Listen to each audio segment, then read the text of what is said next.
Hello and welcome to the Max Revenue Show. I am your host, Trey Shields, along with the million dollar man himself, Luke Barry. Luke, how are you today? Wonderful as always. We have a special guest today, Mr. Tim Late. Is it Leman or Layman? What's the Eh, best way to say it? yeah, layman. With Gibson. Um, and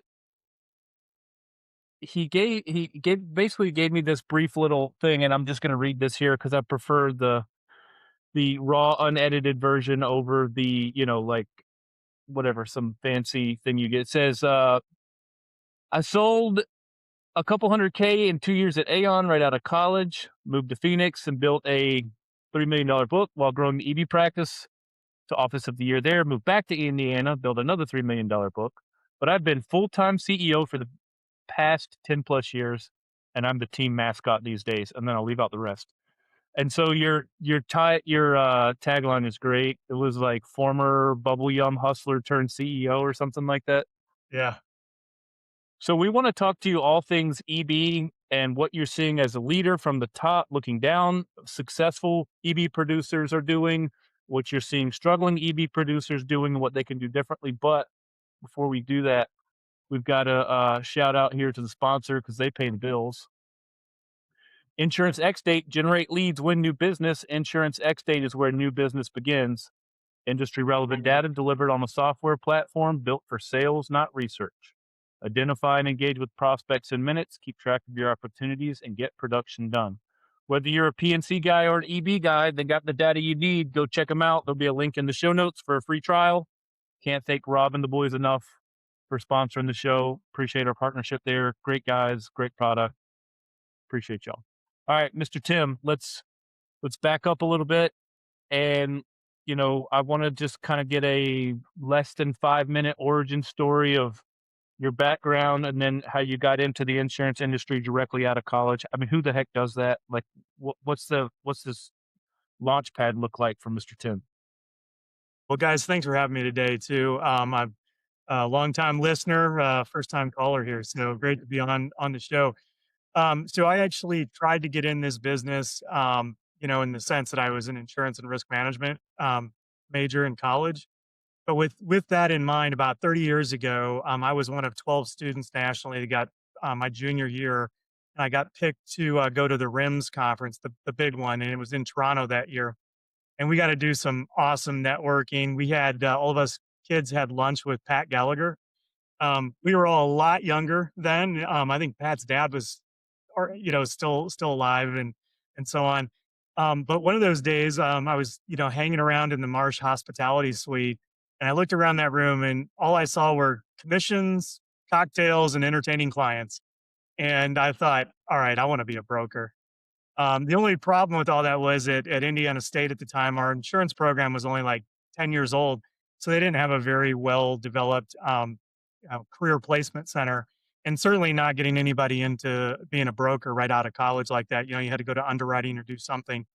And I was, to add to that, I was getting married like 2 weeks after I graduated. So I'm like, oh man, I got to get a job, and this is the job I want. So that fall of my senior year, I got the Indianapolis Business Journal Book of Lists at the top Yeah. 25 brokers page. And I wrote to all 25 and I told them, hey, I've had like 3 insurance internships. I think my mom said I'm a born salesman. So, you should hire me. And I still have my notes from this. I keep stuff like that. 23 out of the 25 said, no way. Some said like, no way, go pound sand. We never hire rookies. One small shop said yes. And Aon said maybe.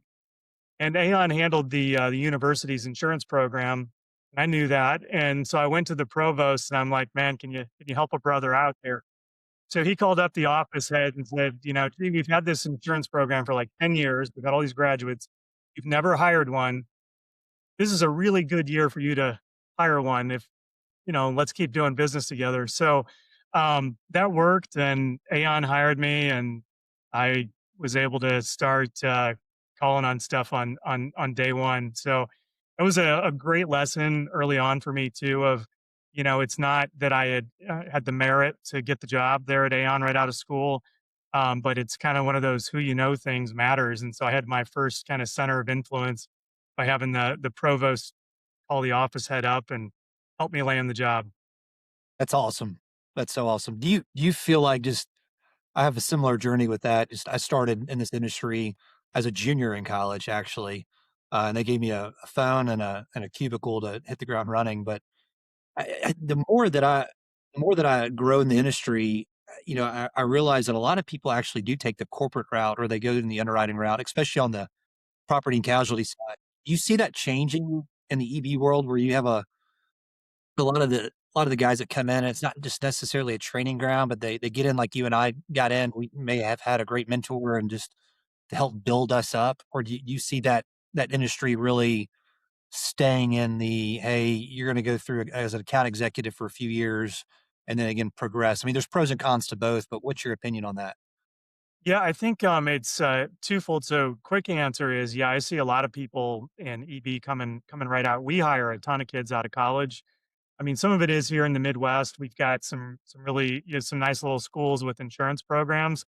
So we've got kids that have already disappointed their parents. That after paying for a 4-year education, that they're going to become an insurance salesperson. So we kind of get over that hump right away. But I think the other thing is the carriers don't have great training programs anymore anyway. And so we actually kind of prefer we pluck a lot of kids out and we put them in, some are cut out for service roles and some for production. And we identify that during the internships in the summer and then we get after it right away. By late August, we're putting a full-time job offer in front of our summer interns to come back in June when they graduate. And we tell them like, hey, have a great senior year, have fun. We send them a couple of care packages at Christmas break, and if they wanna work a little bit from remote, they can, but we're like, "Hey, we'll see you June 1st when you're done." I love that model. I've got a junior guy that's growing right out of college, and he came on. And, you hear all these stories of, like, the next generation, which I was, that was said about me, but this next generation doesn't get it. It's the COVID kids that went through college, they're still living with their parents, and I'm just not seeing that. Like, I see a lot of these younger guys and gals that are coming up that actually want it. They see the bigger picture, and they're not just producers, like, they're full on architects and wanting to learn. And I see producers that are going to an independent shop or a shop like yours where they're able to hit the ground running day one. They actually learn a lot more than the bigger training programs where you start as an account executive. And again, that's just from 1,000 foot away view. That's what I'm seeing. And I think those producers are going to be set in a much better light than the folks that are taking it slow and just going through the AE training model. Hey, Luke, I agree with you 100%. My oldest, child is, couple years out of school now, and he was selling med device right away.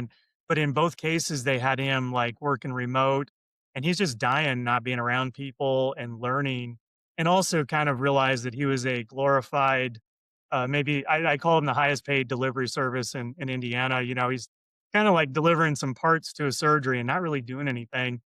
So he joined us at Gibson last year in the fall and is just loving it. We have a really dynamic office there. It's young, and he loves being around everybody and up in it. And he's using a lot of the stuff he learned in med device, but applying it with health benefits. And then my middle kid is graduates in a year from Butler University in Indianapolis, and he's an insurance and risk management major. He's had a couple internships. He's doing something with wholesale and surplus lines this summer, and then he wants to be a PNC producer when he graduates. And they and their friends like are dying to be in the office and be around people and all that. So I'm with you on that. I think come in and get bruised up right away and figure it out, kind of learn on the job.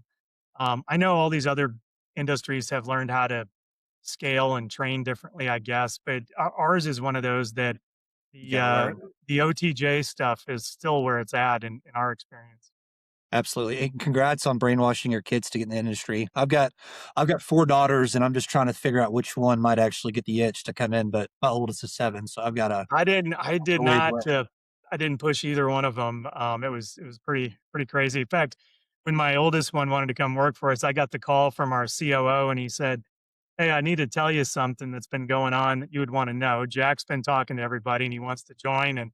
Also, I told everybody, and we're not putting an offer out unless you're okay with it. I'm like, I was like the last person to know. So, and I'm like, yeah, absolutely. Let's do it. So this is great. So you've been through the industry, you've built up multiple books, which we'll get into here in a little bit. But you have a son now that's working in the industry as a new producer. He's been in what, less than a Yeah, year. about 6 months, 5 months. Yeah. So what's the advice? Because that's our audience, right? Like, what is the advice that you would give him, not as the CEO, not as a dad, but like, hey, here's how you need to do it the right way. It's not just about growing a book. That's great and dandy, but if you do these things, whatever those things are, the book will come. Like what does that conversation look like with your son? Well, it kind of starts, I think, where you ended there, which is if you do all the right things, it will work. I mean, that's the beauty of this industry, and I just think it's I think it's the last great sales job left in America, without a doubt. Um, and then it's a long game kind of thing too. So it's different than all these other sales jobs. It's a grind. I mean, originating is tough work. You're not a Nobel Prize winning rocket scientist, but you've got something that you can do and stay in the game like one play longer than anybody else. So, and then you get some luck along the way because I don't care who you are. If you've written a lot of business over the years, I mean, you wrote some things you probably shouldn't have, and you know it, right? You didn't think you were really in the pole position on that one. And likewise, you finished second, and you never should have finished second. You absolutely had the best solution and all that. So the only way to get it right is to be lucky in your timing. And the only way to get your timing lucky is to constantly be out there, generating and so on. And that's one of the mistakes I see people make all the time too is they finally do get a little bit of business, they let the pipeline dry back up again. They don't stay on it. So what I've told Jack is hey man, this is not for the faint of heart. It's super rewarding. You're such a valuable advisor to your clients and how business gets done and all the employees downstream that are impacted by it, but you gotta be really resilient and just kinda hang in there, brush it off, and keep going. I know that's all, like, very cliche-ish, but it's for me anyway, it was always true. Oh no, it's 100% true. So on that, I mean, are you telling them, hey, you need to be dialing for dollars, you need to be going to association events like you went with REMS to just, just get your name out there with other brokers? Is it, for me, I do summit events and everything else. Like what are you kind of, even not just Jack, but your other producers, like what does that look like for them coming in the first 4 years? Yeah, I think, it's what a lot of the sharp and smart people are doing today. I think you've got to be out there, on LinkedIn, and there's other ways to get there, but geez, guys, it's how I found you and your podcast, which is awesome, by the way. But building that personal brand, and LinkedIn to me is like the simplest, easiest, best platform to get there. I have a couple of my producers, one of them in particular loves Twitter and swears by it, but I don't know, there's a lot of other noise out there with that. Um, Two, it's like, you gotta build some genuine expertise, and, Jack and his girlfriend were, visiting us this weekend, and, on the side, I kinda pulled him over, I'm like, "So, hey, tell me about what's going on," and that was one of the things I said to him is, "Hey, as you start bringing on clients, you gotta be ready to take them on, and also, we've got some old dogs, here at Gibson, and you never know when one of them is going to move on or, retire or whatever. Be in a position where you can raise your hand and get picked to take on some business too. So like don't ignore and then it was one of the things he said, well, I'm just worried about getting my appointments right now. I'm like, be learning while you're at it too. So I think we get caught up in and no offense to all my friends at, Blue Cross or United or any of these, but you get the typical lunch and learn coming in, you're like, as a producer, like, I'm not going to this. Fine, whatever. But it's some of those unique solutions. I know you had, Doc Brooker on recently, like, I mean, that's the kind of thing, if somebody actually listened to all 200 of his videos, you could actually be an expert in this business rather quickly. Um, Third thing then I think is investing in real life connections, and Luke, it sounds like you do that too. But we have a lot of, people having success, by putting together small but really nice high-end dinners where you got 5 6 decision makers, maybe half are your clients and half are prospects. Just get business people together and don't be shoving insurance in everybody's face while you're there. Let these people kind of marinate and cook, it's going to happen at some point. They're going to talk to each other and say, "Boy, I sure like what Luke's doing," and all this. Oh, what does Luke do? They don't know, and all of a sudden, you got your clients advocating for you. I think those three things are super key. Um, of- I There's different ways to get there, and everybody's got their own style. I still have some people in northern Indiana and Southwest Michigan here on our team that will literally go out and knock on doors again at factories and whatever, and they're actually finding, I think, that HR director or CFO is kind of lonely is probably not the right word, but bring a nice little gift along, just a stupid Yeti cup or something, or a book, and do a drop off, and you stand a chance of getting there. I still think it's worth making some cold outreaches, phone, email. I was always kind of a wuss about the phone, so I wrote letters back in the day, but I realized my letters instinctively look like really good emails today. And then LinkedIn, the messaging and all that. So I think you got to do a little. I think it's not a bad thing to do some of the cold stuff, but then the normal things. And man, this recipe has not really changed all that much. But I think you gotta lean into your own strengths, and so your mentor at whatever insurance agency might be great at A, but you might find you got a real gift for B. Like, I'm never the cold drop off person. I always thought that was kind of intrusive, but I could always communicate and write really well in particular. So I found when I could put a really well crafted email together or a letter or something like that, that worked for me, and then follow up with a phone call. And then the last thing I'll say though is like what I'm talking to them about is it goes back to part of it's the building genuine expertise and health benefits, but just being growers in general and listening to podcasts. I mean, read a biography, read a history book, read something like that. Just keep filling your brain with positive stuff and things you can learn and little nuggets because it also makes you so much more interesting. And when you're talking to, and gosh, I remember being 23 and disillusioned, like, who wants to talk to me? I mean, the front desk attendant, everybody was always older than me for about 10 years, it felt like. But to be able to have some interesting stories to talk about, to be able to hear a CFO or a CEO or somebody telling some rich life story that you can actually know what they're talking about, it goes so much better in terms of building rapport. Absolutely. Trey, I think you guys said it best with Mike on this last podcast. It's not a book of sales, it's a book of relationships.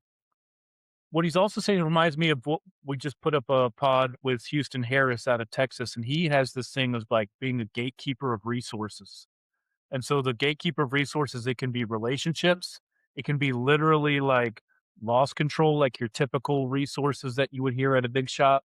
It's access to people. It's whatever is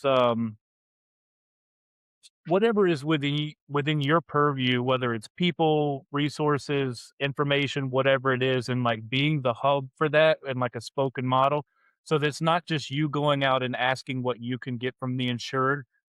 There are people behind you, whether it's your clients or your network or whoever, that people want access to as well, and you can be the conduit between the two. My first boss there at Aon, I had this client that, wanted to go to the Bulls Pacers playoff game. And I was like, "Oh my gosh, they want these tickets." And I mean, I'm a nice kid from Fort Wayne, Indiana. I had like thousands of dollars. He's like, "Timothy, let me tell you something. We're their insurance broker, but we can be their ticket broker too. I don't really care why they're calling us. I just want them to call us. And whatever it is they need, we can do that." And I think over my career, I really understood that. And Trey, it's like what you just said. I mean, I was a people broker, a talent broker. I was whatever when they were doing things and needed things done or wanted to meet somebody or needed a new VP of HR. I mean, I was one of those very first phone calls they always made. Hey, do you know somebody? Do you know anything about this? And I always would try to find out because I remembered what John Boss told me, which is I just want to be their any kind of broker they need. Love it. Love it. So let's talk about really what you learned building multiple EB books. Hitting reset at any point in time is hard, but I would imagine since you've done it before, it was probably quicker to rebuild and scale because you actually had time on your hands to be able to do so. So walk us through what that looks like as you were progressing your career and having to maybe not hit the reset button, but also hit the reset button. Yeah, well, I'll start with what I've told my sons is not advisable. Like, don't go build books in 3 different markets just because you can. Because man, if I could have done all that in the same market, it'd be pretty awesome. But, life has a way of, moving you around and all that. So when I got to Aon, I was 22 for a few months. I'm a rookie. That was a kind of a sleepy office, one of those book sitter places. And so, almost a little, hopefully this isn't too edgy, but like everything had been peed on by all the senior producers, right? Like I'm in an assist, I'm looking everything I want to call on and around Indianapolis is is is claimed by somebody, whether they'd had any success on it for the last 4 years or 10 They years. don't they don't tell you that during the interview process either. No, no, hey, the world's your oyster. But the only thing I knew to do then is like, okay, well, I got to get outside of where they're at. The competition was inside. So I drove to Fort Wayne and to where I grew up and to Terre Haute, where I went to Indiana State. And within 6 months, by sending cold letters and following up with calls, I landed a $45,000 revenue account. Guys, this is like 28, no, 29 years ago too, in Terre Haute, and a $140,000 revenue account in Fort Wayne. At the time, it was the biggest account in our benefits account in the office. And then everybody wanted to be my buddy and come running along with me. And if I can too, I gotta let me wrap up that lesson though, is like you gotta go where the competition isn't. And sometimes it's inside your office. You gotta find something that no one else is working on. And for that first growing of the book, I think I ended up around 260 grand of new business in about 27 months right out of college there. So my Incredible. this big account though, so I cold call this old HR director, and the meeting's going really, really well, and like too well. In fact, I can tell because I brought my boss along with me, and just seeing the look on his face. And anyway, this guy, and his name was Joe Cobb. He leans over and he said, "So here's the deal. I like everything you're saying, and I think Aon's a great company." I'm thinking like, this is easy. It's so great. He goes, "I have a broker record letter on my desk right now from Aon Chicago that I'm supposed to sign, but I don't want to. I don't like working with people from big cities." And he said, "Do you know who Pat Ryan is?" And I'm like, "Yeah, I know. He's like the founder of Aon." Yeah. He goes, "Well, Pat Ryan's son has a private equity group that buys automotive companies, and they just bought us. And so he wants his friends at Aon to get this business, and I don't want it, but I think I can get by with hiring Aon if it's you." And so, we get back in the car, drive back to Indianapolis. My boss is like, "Way to go, Sparky." He goes, "This is going to cause some problems, but I got you." And so anyway, I had this senior guy from Chicago, I don't even remember his name, call me and just chewed me out. What was I doing with his prospect, his client? But the client won. I got it. My boss said, he goes, "I told everybody in Chicago that I was going to take the account, but I'm not. I'm going to help you and you're going to figure out how to do this." And it was the greatest learning experience I ever had in my life because our Aon office was pretty small. It was there to handle the Indiana Pacers and a huge property group, assignment property group there.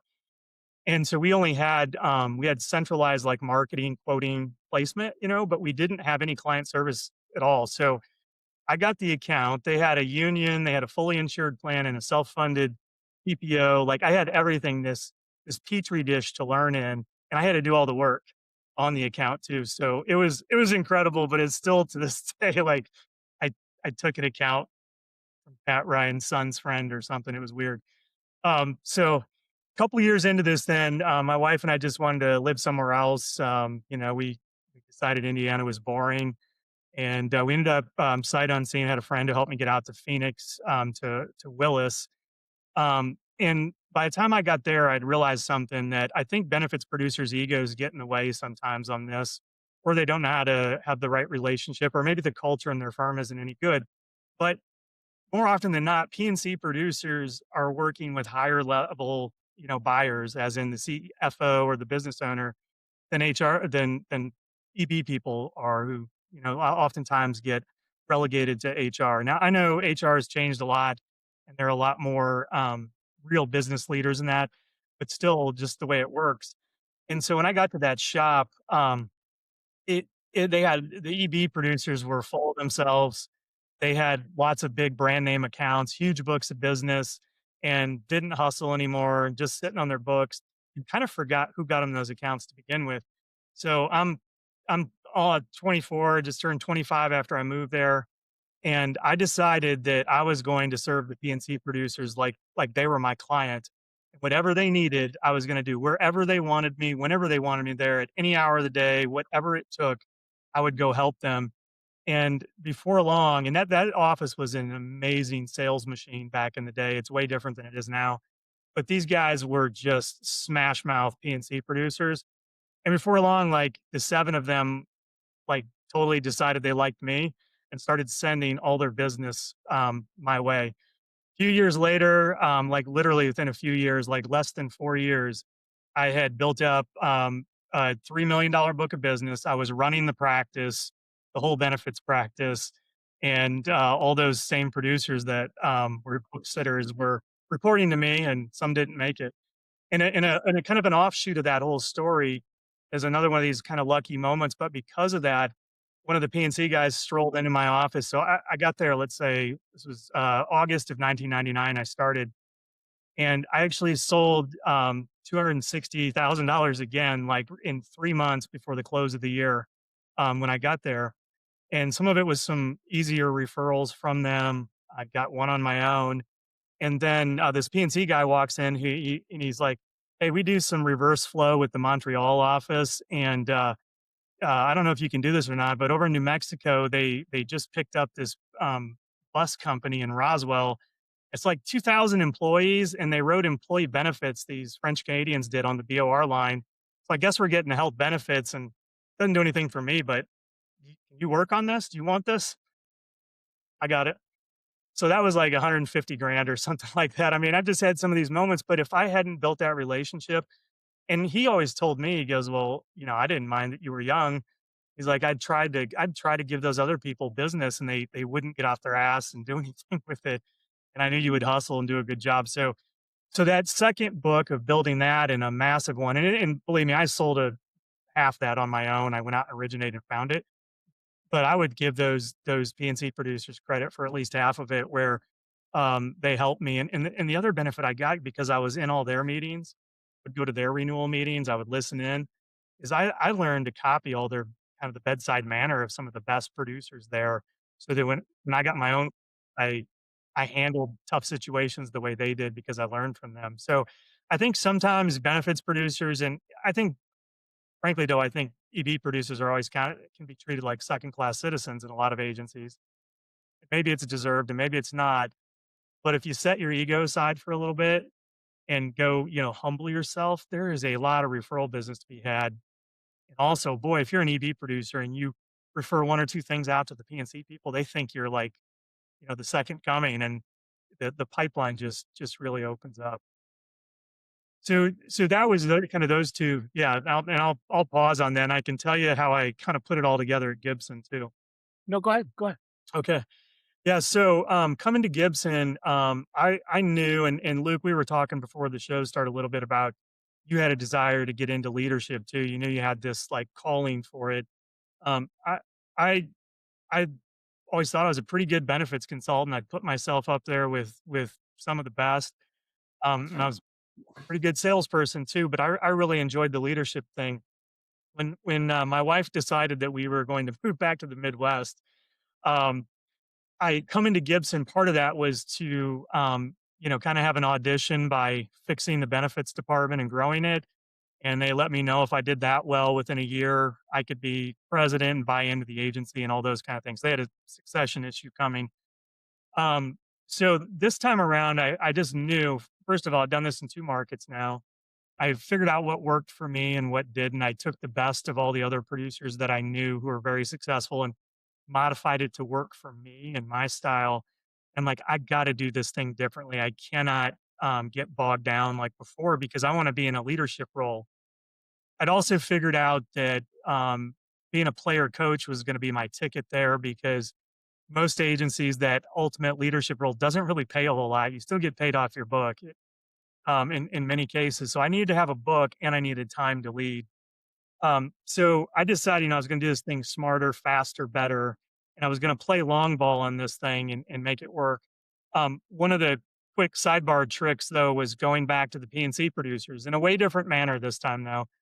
And we went through and won back a bunch of benefits business that we had lost over the years. Our PNC um, practice was about 10 times the size of employee benefits at the time. And it wasn't that way before, but our benefits crew had just imploded and lost virtually everything. So we got some quick wins, but the number one thing for me was learning to partner up. I'd started doing that in Phoenix a little bit, but I realized like if I take somebody along, I can knock out two or three birds with one stone here. I was charged with growing the agency, so I needed to develop young producers and bring them along. I couldn't do all the work. I didn't want to do all the work. I didn't want to be doing, open enrollment meetings on the factory floor at 5 a.m. That's a young man's game, not mine. And so I paired up with some of our young producers, and I did almost nothing solo. And I also knew I needed to be a good leader. And so I decided to leave selfish at the door, and I shared revenue with them, and I shared compensation and all those things too. But what they didn't know, what I was building up was kind of my own little Amway vitamin pyramid scheme. And they went on to be super appreciative because I taught them side by side, showed them how to do it all. They had half the business and they did about 90% of the work. And so going forward, the $3 million that I built at Gibson was way, way different than at Willis, where I was coming in on either fun stuff, like when we went to the Notre Dame games or something, or for a really key pre-renewal meeting, and then my partner wrapped things up, and I wasn't, overextended that way. So that's really that third book was the one that I feel like I really built strategically, taking into account all those other things that I've learned. So Tim, obviously the game has changed in a way, but people haven't, right? People are still people, as you said. This is a people business. People have to like you, and you have to be a subject matter expert. And I guess what's really changed is what is a subject matter expert in 2026 as an EB producer. And so, when you first started out in this game, there were, health insurance. I would imagine had copays of like $100, $500. It was really, really cheap and affordable. And with that, you had limited carriers, right? You had the Blues, you had the Cignas, but you also had regional players that would play in that space as well. Now with the game changing and a lot of these middle market companies wanting to self-insure, whether it's captives or just the stop loss market opening up for them to have a little bit more flexibility to financing things differently. There comes a whole nother slew of vendors that are coming down the pike where even brokers are getting vendor fatigue, let alone our clients. I mean, I get emails from clients every week. Hey, have you looked at this new vendor? What do they do? And having to go through and vet it.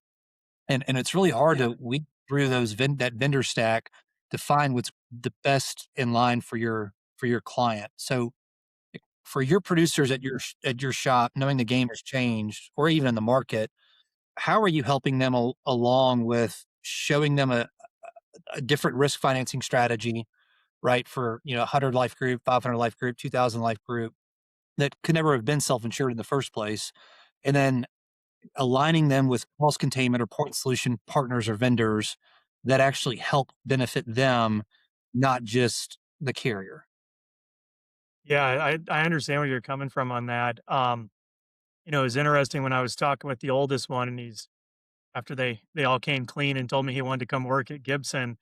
Some of our PNC people wanted him on one of their teams and the EB department, and I told him that I thought he should do the EB thing, and the reason for that is this is an important thing I think nowadays to be a great EB producer is I think you gotta secretly almost wanna be a medical professional. I think you gotta, like, really love healthcare and all the pieces of it, and he had studied, healthcare in college. He originally thought he wanted to be a surgeon, and then he figured out you have to go to school for, like, 12 years. I always knew that. I was thrilled the day he called and said he was just gonna do healthcare and business and not not go all the way. But he loves healthcare and he loves getting up inside things and he loves going through a claim report and understanding all the different drugs and the different things going on with that. I honestly, guys, I didn't, and I think that would be challenging for me today to get up into the minutia of that. But I think it's hard to really appreciate all those point solutions if you don't have like a love for that and how that impacts people and be able to talk that game. I'm giving you kind of a little more general answer than maybe you might look for like some specific go-to tools, but I think that love of healthcare to be a great EB producer is super important. Two, I think you need to be really good at math. And I'll tell you, when I became president at Gibson, I was in a bad way when it came to reading financial statements, so income statements and balance sheets. I got my rear end handed to me early on, and our valuation was tanking, and it was not good. And I know how to read a financial statement. Benefits producers don't have to do that. Trey, you were in P&C. You can't take your client out to market unless you understand their balance sheet and their income statement. I was always really good at math, though. I was a math tutor in college, and that became an absolute secret weapon. And I see it today. And I talk to our young producers. I think a lot of them aren't math people. I tell them that they should learn. It is amazing. It's also how you can serve your client best, but it's so critical though. And when you're looking at these point solutions and talking about how they're going to deliver value, there's a financial case to be made to that client, because we can all do lots of fun stuff and nice stuff, and every point solution can help save one person. But what's really the right solution? And I think very few people understand the spatial difference between numbers. So to know, like, what's the difference between 110 and 100? It's 10%. What's the difference between 1,010, and 1,000? It's 1%. Like, to understand the impact of the changes and the things you're talking about. And I learned underwriting, even being a broker there, is, in the Midwest, man, we were self-funded 28 life groups literally 25, 30 years ago. It's just the norm there. And so you would have to go and really do forecasting and forecasting out the cash and all the future projections. So I think, IBNR and all that fun stuff. yeah. Yeah. And I mean, not that you have to become a member of the Junior Actuary Society or anything like that, but if you don't understand the math, you really don't understand what you're talking about. I find it so difficult to help clients make good decisions when you're talking copays and all these other things, and it's going to move the dial a 0.5%. That may or may not be a lot or a little. It depends on what they're trying to do. So I think those two things are key. Two other things though, like, that's different about today than before. I think clients want to be led. And this gets back into the busyness that you talked about, Luke, with there is an infinite supply of point solutions. I mean, the fatigue is unbelievable. Clients want to be successful. They don't want to be you. They don't want to be us. They want to just do the right thing. And I think in our effort to serve, it's so easy. And the more you're into it, the more you're into it, all these point solutions, you can try to customize everything all the time, every day. And you end up with a big mess of you don't get the economies of scale going. You don't get the experience with the solution to know it.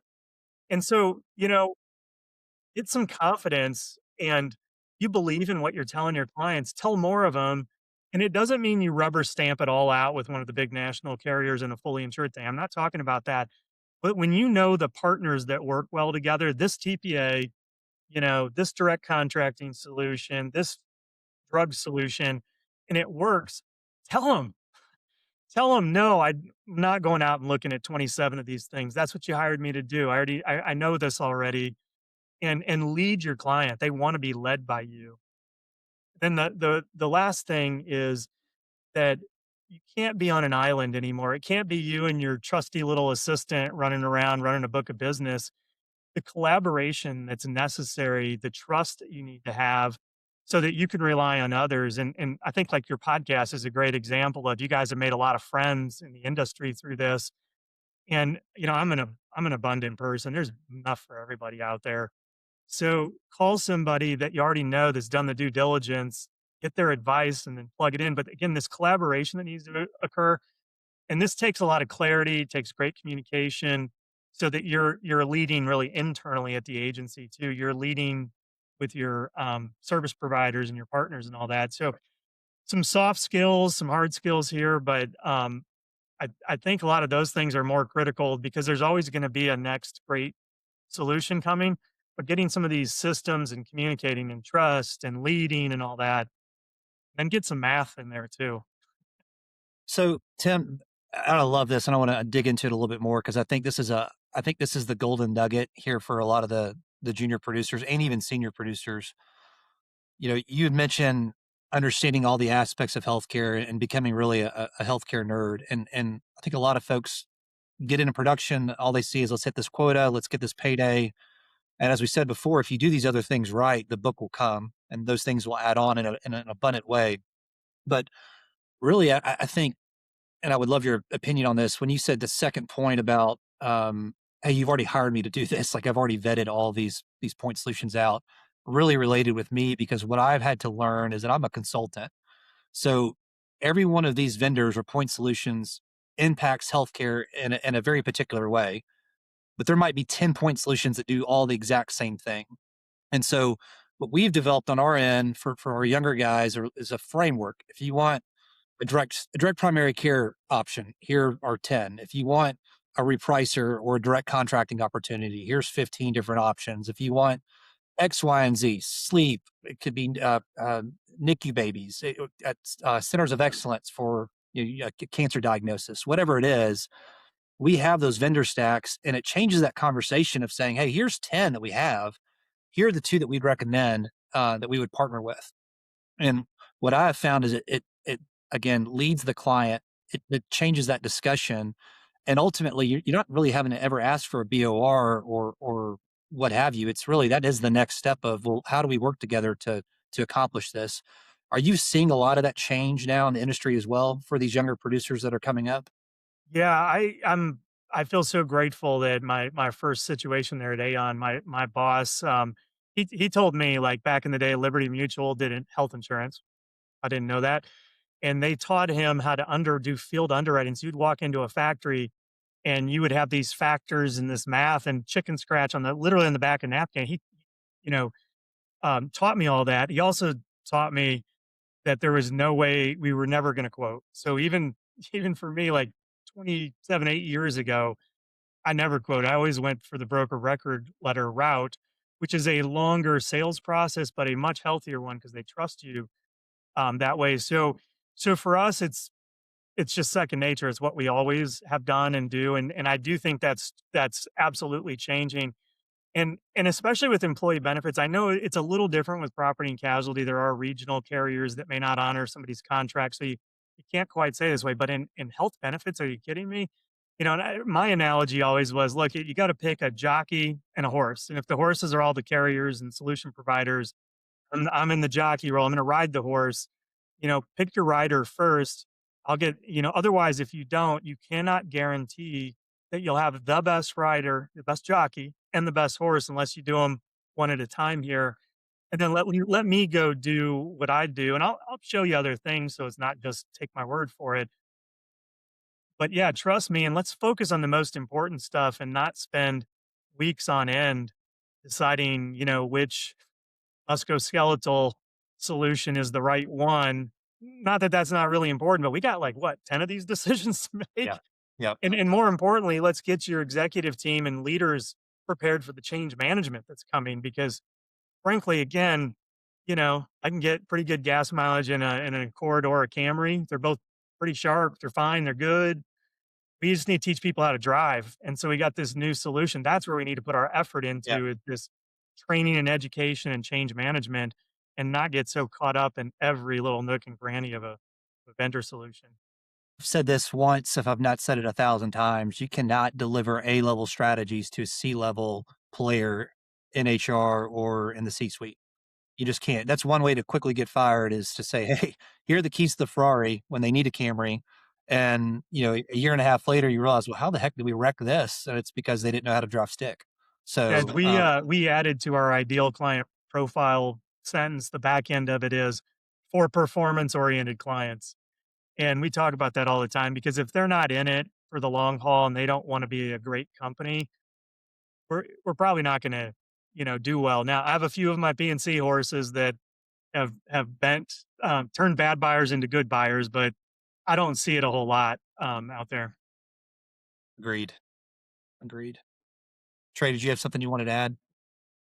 Well, he kind of answered it. I was just going to ask as a dumb PNC guy, like how you go about finding those A players. I didn't know if it's more of a filter on the front end, like you said, which you kind of answered, or if there's something you can do like in that change management to help either motivate or guide them in the right direction. But you already answered it. Yeah, Um, and Trey, you're speaking to the finding the right buyers. Yeah, I think having a process that you use to go through, we call ours Sightline at Gibson, but there's like real work involved. There's input that they have to provide too, and just the simple fact of taking a client through that work. The classic P&Z buyer shows up when you get an appointment. They got stacks of their contracts and policies, and it's like, hey, I don't want to try to copy somebody else's bad work and just get you their bad work done cheaper. We're Yeah. going to start and go through our process, and they'll show you who they are by not wanting to go through the process. That's always a good sign. When I was at Willis in Phoenix, I think Randy Schwantz was just getting going with his wedge training. I mean, we might have been Mm. one of the very first customers, clients, whatever. And a lot of that stuff was always kind of sticky to me. Like, didn't do it for me. But one of those things that he said that has always stuck with me is you gotta have this mindset of being independently wealthy, which means have plenty of opportunities you're working on so that you don't try to force a bad buyer into your system when they're not going to work anyway. Move on to the next one who's gonna at least give you a fair shot and wants to be great. Man, that is so true. I took on a client in the Midwest probably 3 years ago. A friend of mine was the CEO, terrible HR director and team. I mean, just from a client perspective, just not a good fit at all.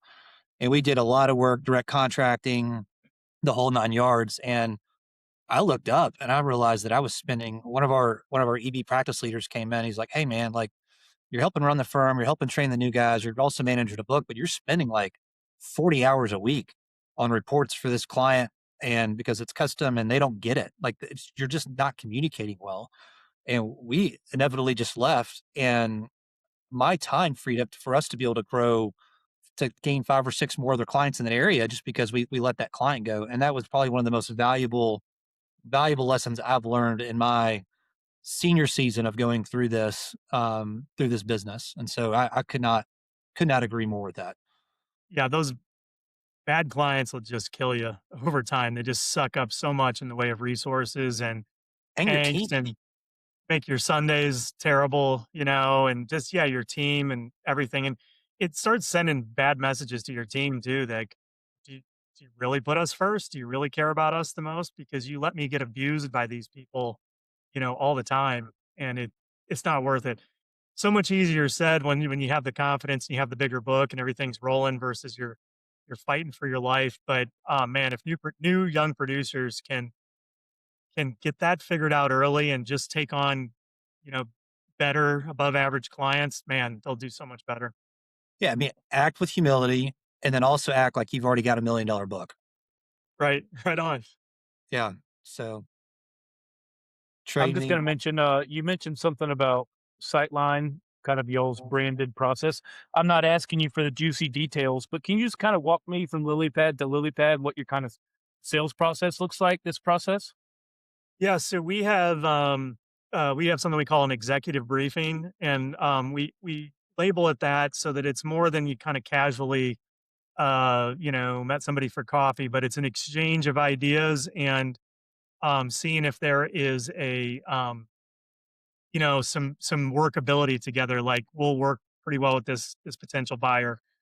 Um, we say we walk away from those sometimes when we don't see that fit, but I don't know if we do as much as we should or could at that stage yet. But we lay out the process to them, and then we put together we do some homework assignments. I mean, this is my words for it, where we try to isolate in and work on some based on what they've told us, do some diagnostics. If it's property and casualty, we might come out and have one of our loss control people do some inspections and whatever. With benefits, it might be to look at the prescription drugs or whatever the case might be. And then we build for them what we call a unique starting point, where Rome wasn't built in a day, right? And you're going to come up with 10, 12, 15 things that need worked on, but we got to help them prioritize the most important. So after some of that dialogue, we might meet with various people, the CFO and HR or whatever. Then we put together that unique starting point and show them where they're at. Talk about where they want to go and what the most important things are to focus on. And sometimes we don't find a whole lot, and we hope we're still pretty likable and that maybe something about the effort matters. If nothing else, we're trying to position ourselves to genuinely be the solid number two.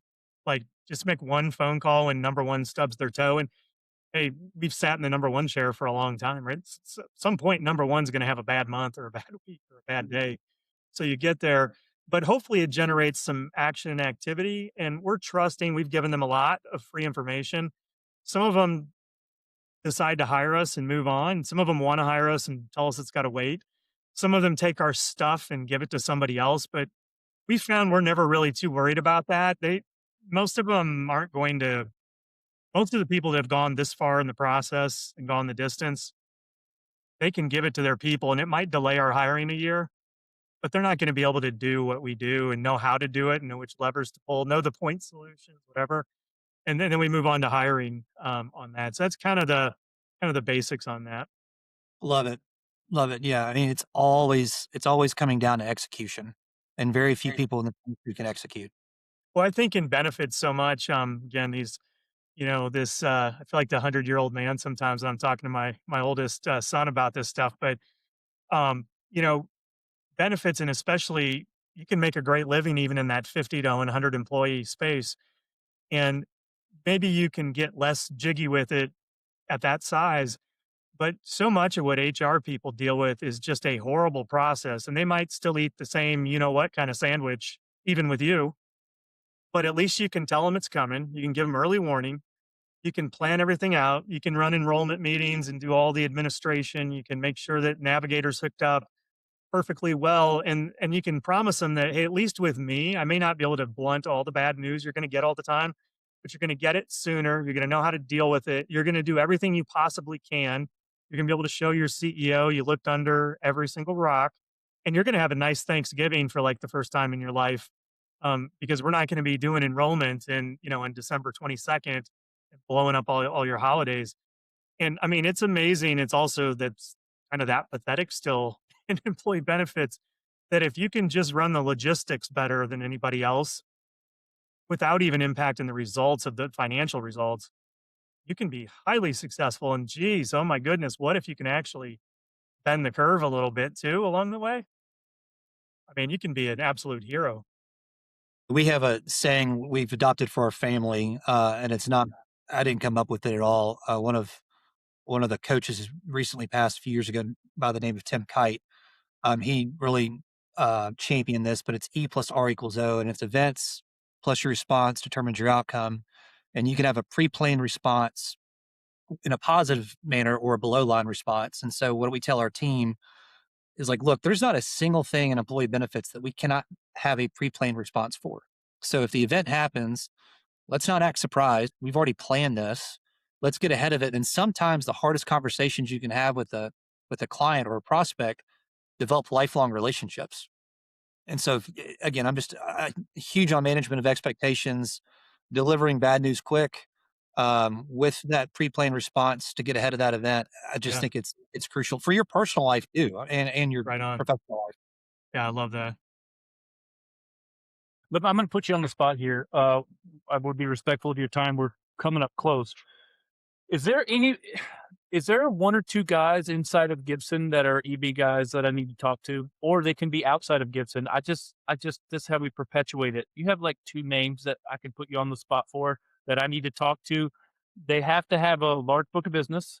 They have to be a good hang and they have to be able, they not gatekeep, but you gotta kinda give me the juicy deets. Yeah, for sure.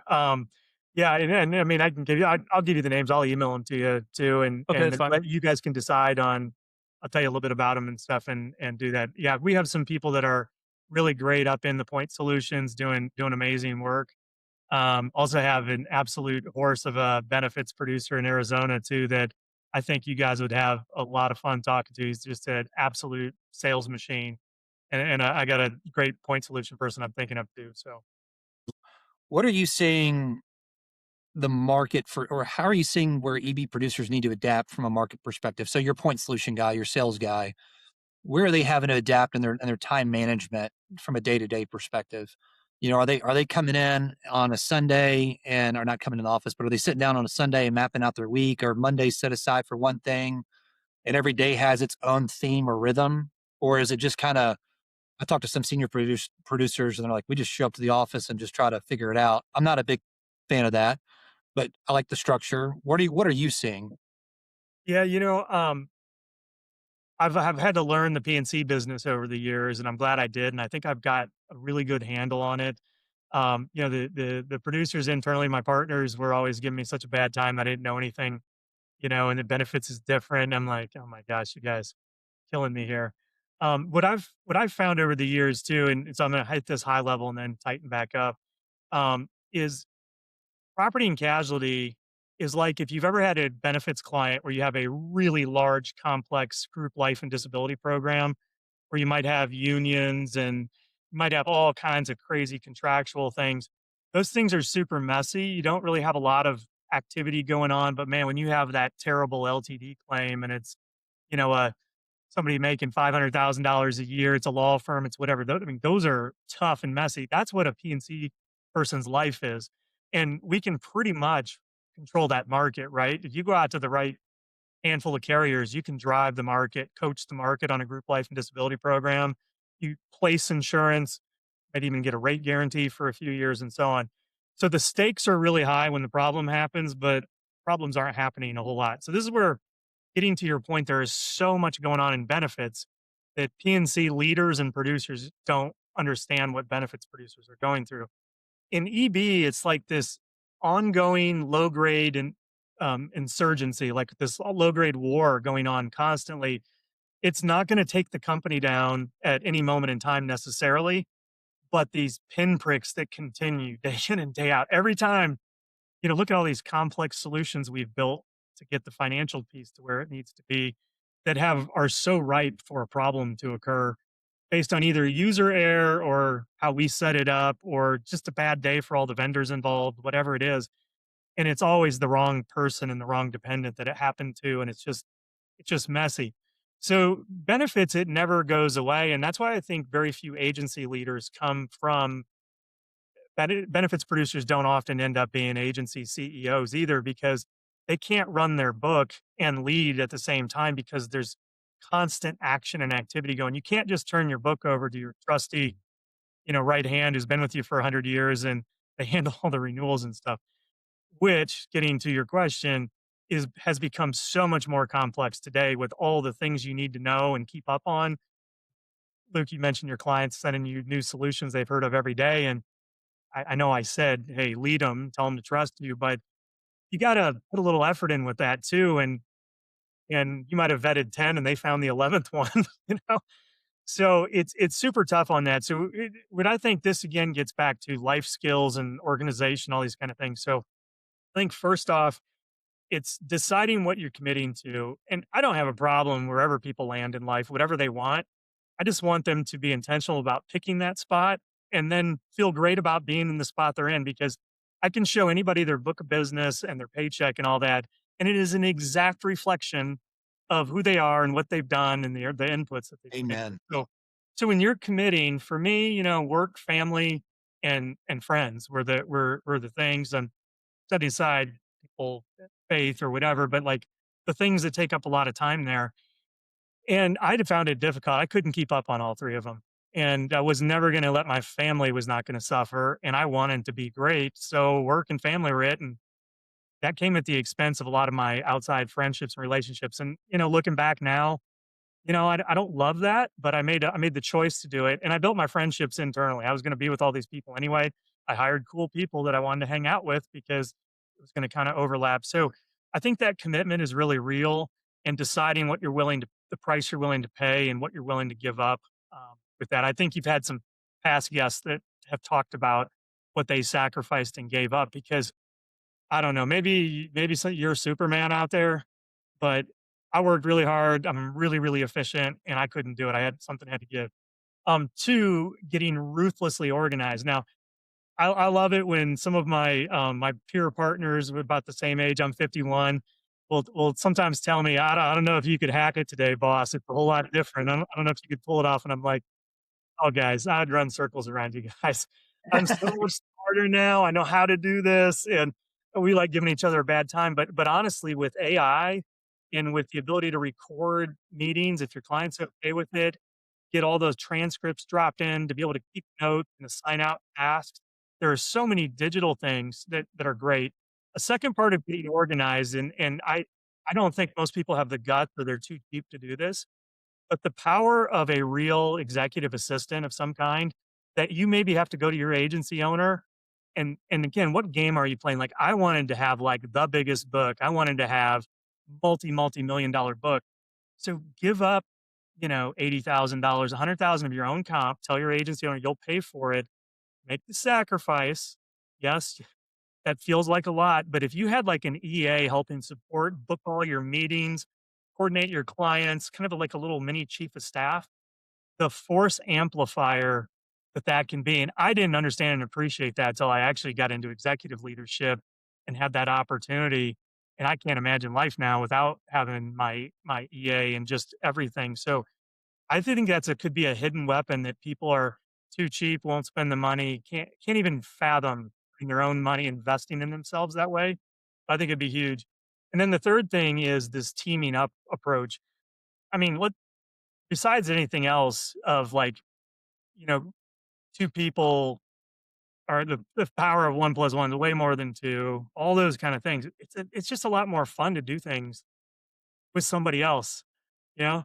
I mean, when I was growing up, my older brother always got in trouble, but he did it just to make my parents upset. I like doing things they didn't want me to do too, but if I wasn't doing it with a buddy, then did it even happen? Right? I mean, so this teaming is great. It's also about like this building legacy and not in an arrogant way and not building you know, towers of monuments to your existence. But somebody did this for you along the way and you need to like reach down and help somebody else. But the also the force amplifier that came like when I started teaming up like that, I actually got to enjoy my family vacations because there was somebody they could call that could get stuff done while I'm gone and we also started learning who does what better. You know, they give a great employee enrollment meeting. I did this part really well. And when you leaned into our strengths and did more of that, absolutely huge, huge to train people. And when you become an old dog and you got a big book of business and it's harder and harder to keep driving things, go hire a great little Sparky, send them out, make them carry your equipment bags. They can make some calls and then go with them on all the calls and stuff. I mean, it's really pretty awesome. So I think those are three things that I think that those that want to like really break through to become elite, they've got to like think like a business person. I always kind of say be entrepreneurial. You're probably part of a company. You can't completely do anything you want, but like think outside the box. Be the first person that's like, I'm going to take a voluntary pay cut if you let me hire an EA and put them on company payroll. I'll pay for it. I want it. I bet your business would explode. Well, yeah, no, for sure. I Well, mean, giving it up, giving things up that are not adding to what you're pointing at is huge. My mentor always told me too, the person you are is going to be the book's going to reflect that. So everything you're saying, I think these are universally true, and I just don't think enough producers are hearing it. Which is why we'd love to have you on the podcast. But I could not agree more. So, and I think that's where that luck is preparation meeting opportunity. Part of that preparation is being diligent with where you're going and being present with where your feet are. So I loved everything you said on that, Tim. We could keep going and going and going. We're definitely going to have you back on, and I want you to hang tight when we land this plane. I want to talk to you for a second, but yeah, incredible stuff. You're amazing. Thanks for opening it up and being honest and sharing everything, and we really appreciate you. yeah, Absolutely. thank you guys. I really appreciate it. It's a lot of fun. Keep doing what you're doing too. I've had a lot of my producers that were following you before I did, and they just love the post and love the podcast. We appreciate it.